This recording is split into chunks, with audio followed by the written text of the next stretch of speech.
Esta es una andadura que, por definirla con brevedad, señala el origen en aquellas tertulias mañaneras, junto a los libros, a estos libros, junto a cuadernos y también junto a un vasito de vino.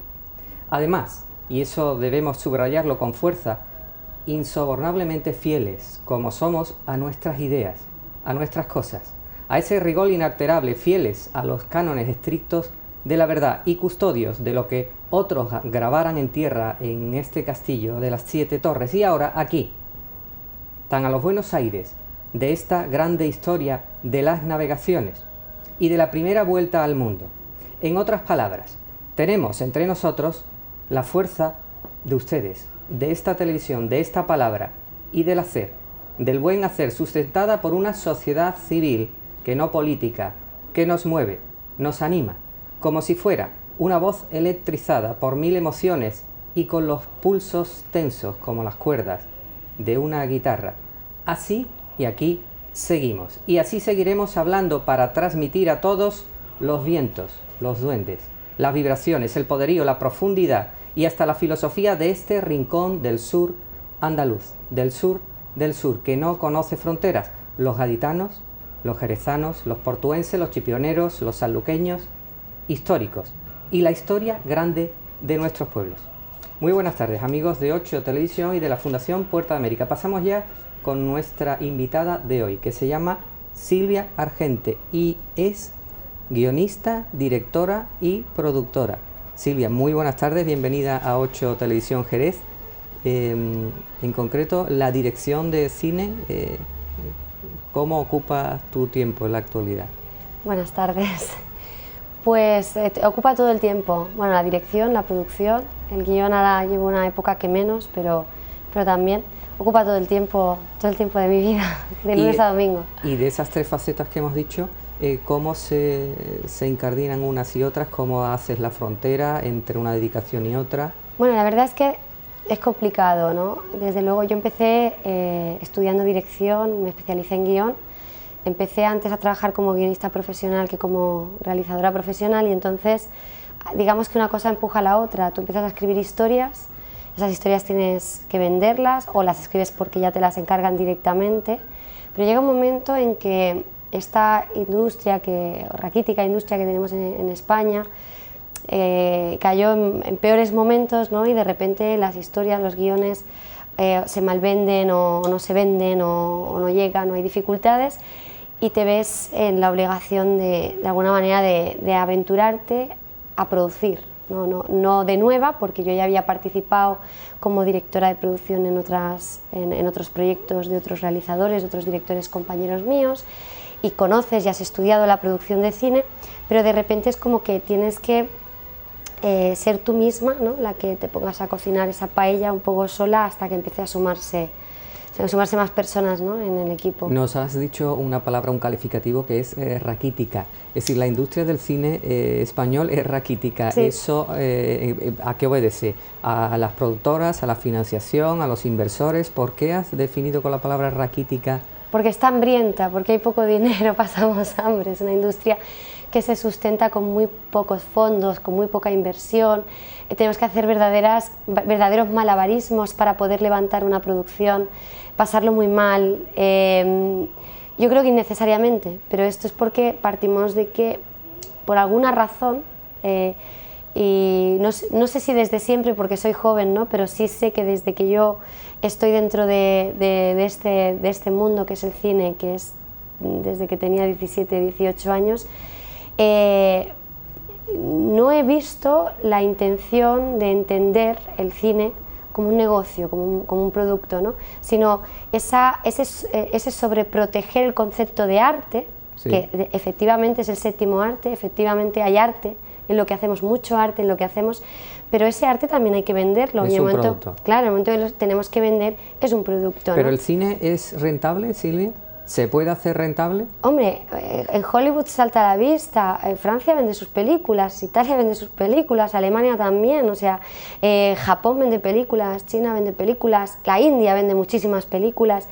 El cine se vende, claro que se vende, el cine genera industria, genera economía, genera puestos de trabajo, pero aquí en España no sé por qué está como muy estancado. Primero porque quizá no hemos llegado a proyectar una imagen internacional lo suficientemente fuerte que abra esas fronteras o que abra nuestro cine a otros mercados. Que no sea consumo interno. Claro, solo, ¿no? exactamente. O quizá porque tenemos miedo, ¿no?, a dejar de entender el cine tan 100% algo artístico, algo nuestro, y abrirlo al concepto de producto, ¿no? También. Sí. Creo que hay miedo y pienso que se pueden encontrar los equilibrios perfectamente. Ajá. Le vamos a pedir a nuestra realización que vayamos introduciendo imágenes para que, apoyándonos en esas mismas imágenes, puedas ir explicándonos un poco más. Por ejemplo, Arte Films es tu productora. Sí. ¿Qué proyectos tiene ahora entre manos o en objetivo o en preparación tu productora de cine? Nacimos hace 2 años y medio aproximadamente, una productora pequeñita que nace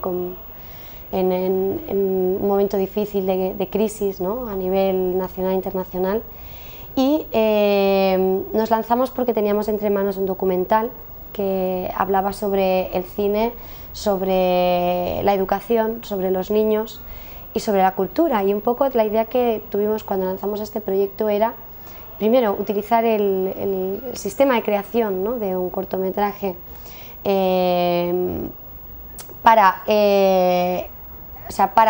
con fines terapéuticos dentro del sistema educativo, el sistema pedagógico, para también ayudar a los jóvenes a abrirse, ¿no?, una sociedad en la que los jóvenes están muy encerrados en sí mismos, y aprender a generar flujos de trabajo, compañerismo, un ambiente solidario. Y luego, por otro lado, también queríamos enseñar a los jóvenes a darle valor a lo que significa el cine y a lo que cuesta. Ahí estamos viendo imágenes, quizás son de estos cursos que realizas sobre guionistas o algo así, Silvia. Sí, nosotros, bueno, aparte de eso, empezamos con este proyecto de documental que se llamaba Cogidos de la mano, que era sobre niños y que yo presentaba y era el hilo conductor. Llegamos a realizar un cortometraje, bueno, ellos llegaron a realizar un cortometraje. La verdad es que les quedó muy bien, se hizo su estreno y todo eso, fue precioso, se registró todo, es un documental, largometraje que está en postproducción actualmente. Paralelamente se empezó a trabajar la película, el largometraje de Al sur de Guernica, que es el proyecto más ambicioso que en estos momentos tenemos y el que estamos dando más fuerza. Luego nosotros, como Arte Films, como productora, trabajamos 3 líneas diferentes de trabajo. Una es la producción audiovisual, donde hemos arrancado con estas 2 producciones, ¿no?, Cogidos de la mano y Al sur de Guernica, preparando ya, con 3 guiones de largometraje ya preparados, ¿no?, y esperando a cerrar la financiación de Al sur de Guernica para poder empezar la preproducción de la siguiente película. Luego trabajamos una línea de formación que es Arte Films Training, que está destinada sobre todo a la formación en guión y a la formación en interpretación de cine y televisión, de una manera peculiar, porque yo creo que somos de los pocos o únicos en España que ofrecemos prácticas en rodaje real a nuestros alumnos, y que toda la teoría y todas las dinámicas y toda la formación que se ofrece en el aula, luego nos lo llevamos a la calle en localizaciones reales con un equipo técnico de verdad, rodando historias de verdad, ¿no?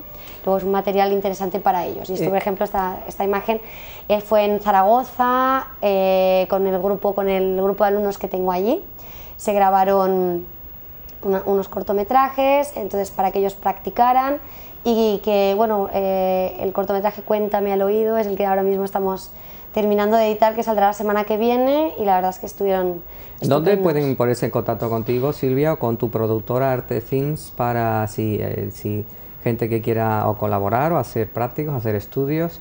¿Dónde se puede poner en contacto con vosotros? Pues nosotros tenemos un mail que es produccion@artefilms.com, luego la página de Facebook de Arte Films, nuestra página web artefilms.com. Hay muchas maneras de localizarnos, a mí personalmente desde Facebook también, como Silvia García Argente.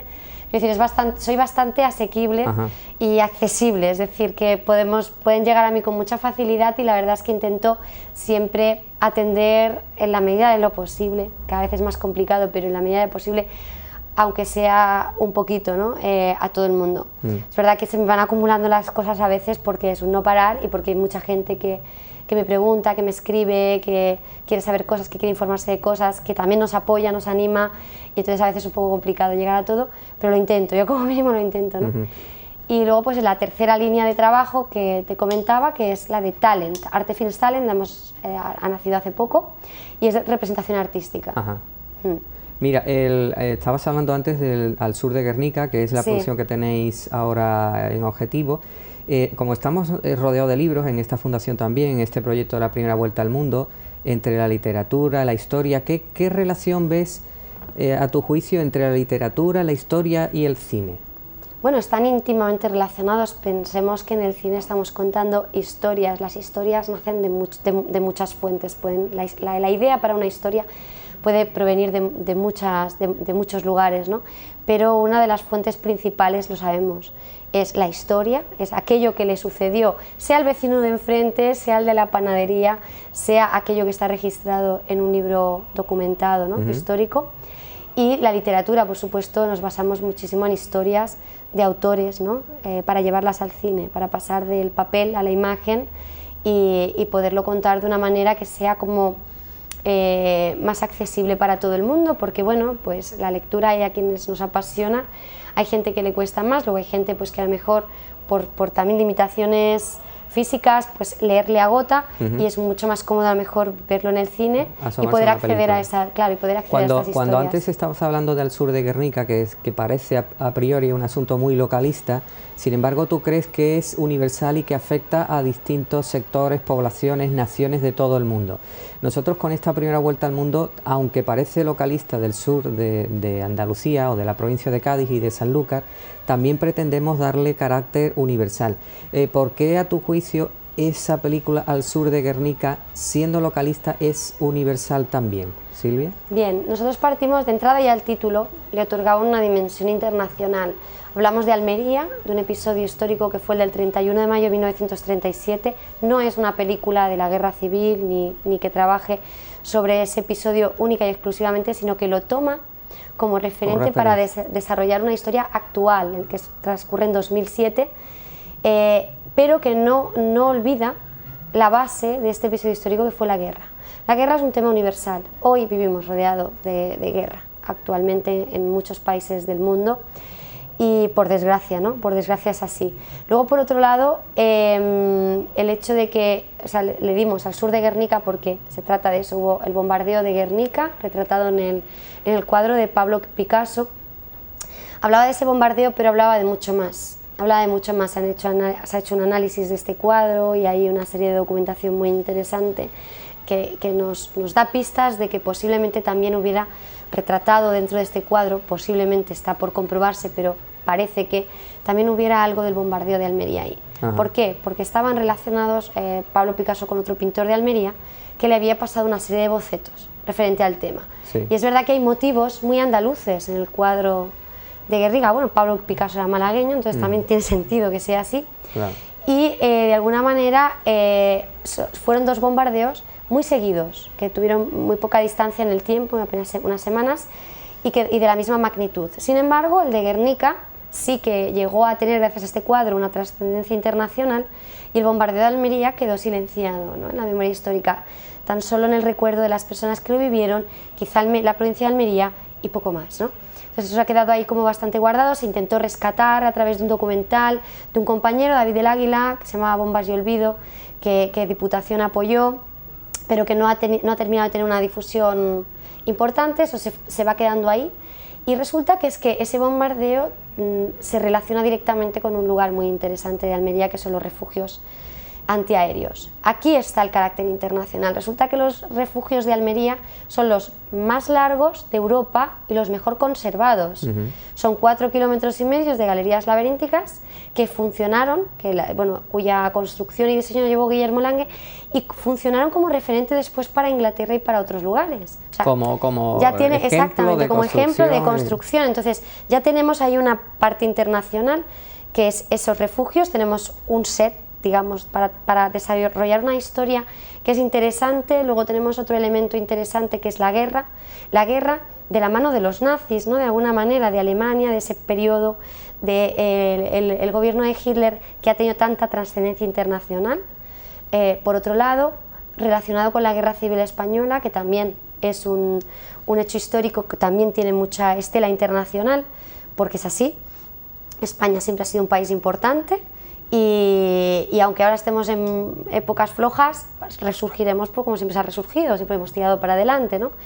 Y entonces veíamos diferentes elementos que nos daban una historia que dentro de que habla de Almería, de algo que sufrió la población de Almería, al mismo tiempo nos habla de muchas otras cosas, tiene un carácter más internacional, ¿no? Y no solo eso, sino que además, tal como enfoqué el guión, lo enfoqué no desde la guerra o desde el color político, lo quise enfocar desde las personas. O sea, ¿qué ocurre cuando estamos delante de una situación límite? El ser humano, todas las personas del mundo, tenemos un denominador común que es el miedo. Sí. Y entonces eso nos mueve a todos. El miedo nos hace avanzar o nos paraliza. El miedo nos condiciona nuestras decisiones. Hace que nos autosuperemos o que nos hundamos.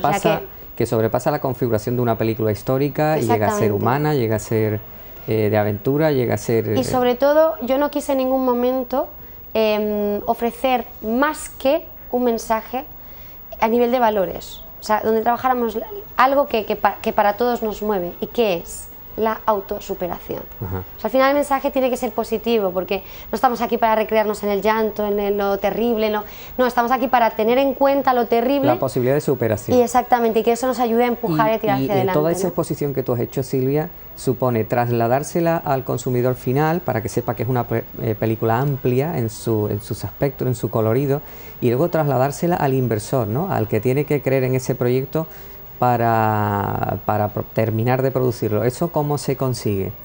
Pues mira, dos cosas importantes, creo yo. Primero, no olvidarnos de que es una película española. Estamos hablando de cine español y yo creo que tenemos que poder hablar de cine español con la cabeza muy alta. La marca España, ¿no? Exactamente, yo creo que tenemos que hablar de cine español con la cabeza muy alta. Porque en España hay buenos profesionales, somos buenos profesionales, sabemos hacer un buen cine y sabemos vender nuestro cine. Pero entonces, ¿por qué viene en la población normal que el cine español está como muy deteriorado? ¿Eso por qué hay ese sentimiento generalizado? Quizás, porque yo creo Silvia, que hubo una época, no me gusta criticar las tendencias, la crítica por la crítica, pero es verdad que, y lo digo con todo el cariño del mundo, como una época donde nos estancamos en determinados géneros. El cine se estancó, el cine español se estancó en determinados géneros, no había perspectiva comercial real, sino quizá nos detuvimos demasiado en el puro entretenimiento, que el entretenimiento está muy bien, pero el entretenimiento entra mejor cuando además hay contenido. O sea, está muy bien entretenerse, está muy bien divertirse, está muy bien reírse, fijémonos en la comedia, pero cómo nos gusta una comedia que además tiene contenido, mensaje, ¿no? Tiene un mensaje, nos gusta mucho más, ¿no? Entonces yo creo que hubo un momento en el que también ligeramente gastábamos presupuestos, ¿no? Subvenciones haciendo películas sin una intención demasiado clara de venderlas a nivel internacional, de sacarles un rendimiento económico. Yo creo que ha habido un momento de desorientación en el concepto de entender el cine como producto, como industria que es, y como Hollywood lo entienden perfectamente desde el principio, ¿no?